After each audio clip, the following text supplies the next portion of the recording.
Say. So, y'all, this video is going to be a little bit different.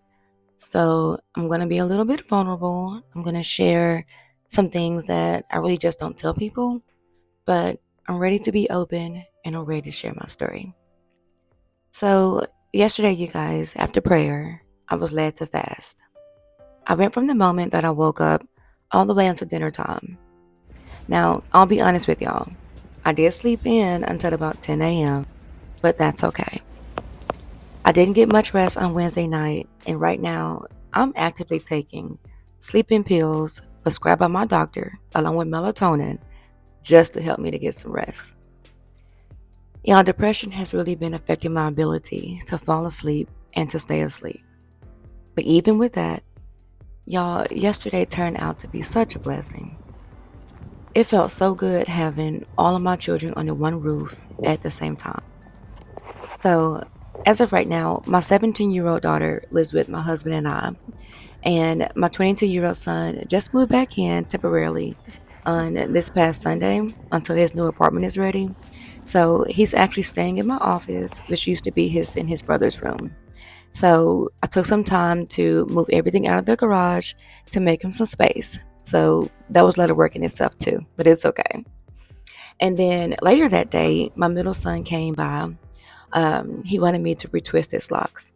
Y'all, that moment refilled my heart. Like, just to have my babies at home again was just so fulfilling.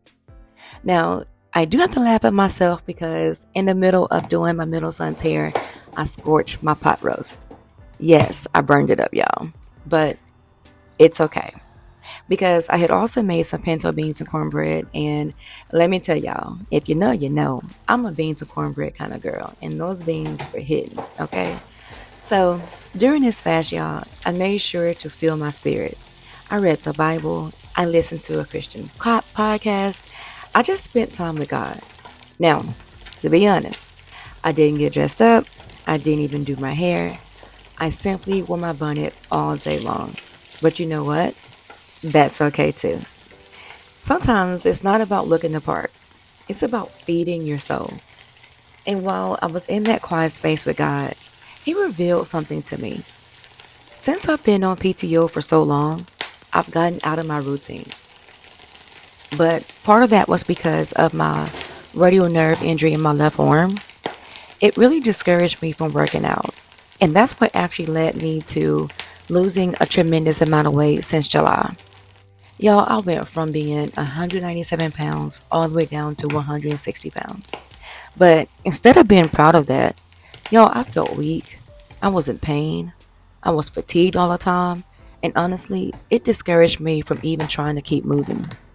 Then, on top of that, I went through so much at work, being overworked, overlooked, and underappreciated, that it triggered depression in my life. My doctor has officially diagnosed me with clinical depression. And I want to pause right here to say, yes, me. The one who always encourages others. The one who pushes through. I'm battling depression in the physical, but in the spiritual, I know that it's warfare. My body and my spirit has been working overtime. But here's the truth.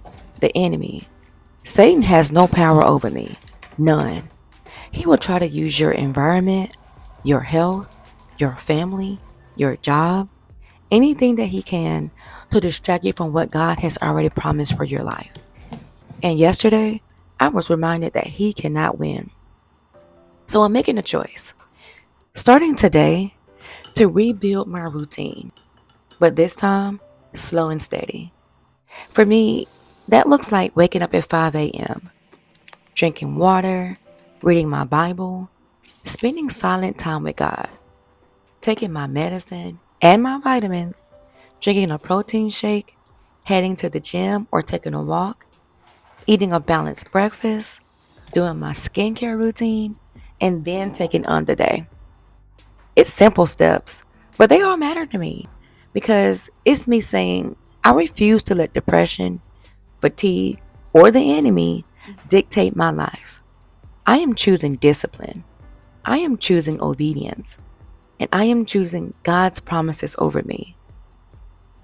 So let me leave you with this.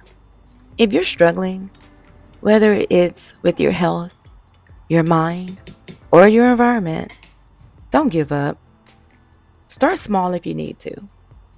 Get back into a routine that feeds not only your body, but also your spirit. Don't let the enemy use your circumstances to distract you from what God has already set aside for you. And if this has encouraged you in any kind of way, I want you to take a step today.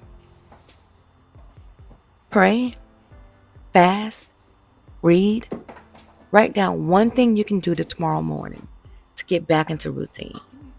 And let me know in the comments what that is so we can hold each other accountable. Remember, you are not alone. God is with you, and the best is yet to come.